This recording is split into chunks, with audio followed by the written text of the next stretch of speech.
ကိုရီးယားမိဘသာဖြစ်နေတာပေါ့ချို့ခါကျ solution ကတိတ်မရှိဘူးနည်းနည်းဟိုဘယ်လိုလုပ်အောင်မသိဘူးဖြစ်နေအဲ့တော့ဒီချိန်နဲ့တိုင်ပင်တဲ့အခါကျတော့သူစီကအမြဲတမ်း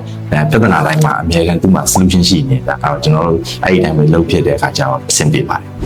ကျွန်တော်နာမည်ရဲမြတ်ဖြိုးပါဟုတ်ဒီပါနာမည်ကခင်မြတ်တာလိုက်မှာ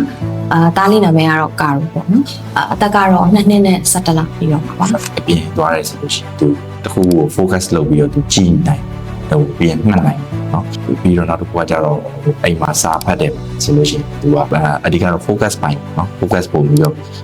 ဖြစ်လာDigital rank ကနေပြီးတော့ရလာတဲ့ skills တွေကပေါ့နော်ဒီသူ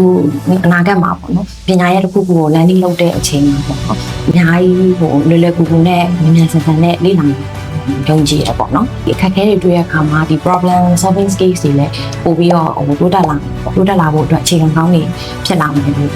ယုံကြည်ပါတယ်။ Digital rank ကဆရာမတွေနဲ့ဝန်ထမ်းနေတာပေါ့နော်ကလေးတွေအကုန်လုံးပုံမှာဟိုနှွေးထွေးပြီးတော့အရန်ယူဆိုင်တာတွေ့ရပါတယ်။စီစဉ်ကလည်းမြန်ပါပြီးတော့ဟိုဒီကလေးကိုပေါ့နော်လူမျိုးပြုထောင်တဲ့အချိန်မှာတချို့အရာလေးတွေကဟိုခက်ခဲလေးတွေရှိတယ်ပေါ့နော်အဲ့လိုမျိုးနေရာတွေဆိုလို့ရှိရင်ဒီရှင်နဲ့မှတိုင်ပင်ဖြစ်ပေါ့ရှုပ်လို့ပြောပြ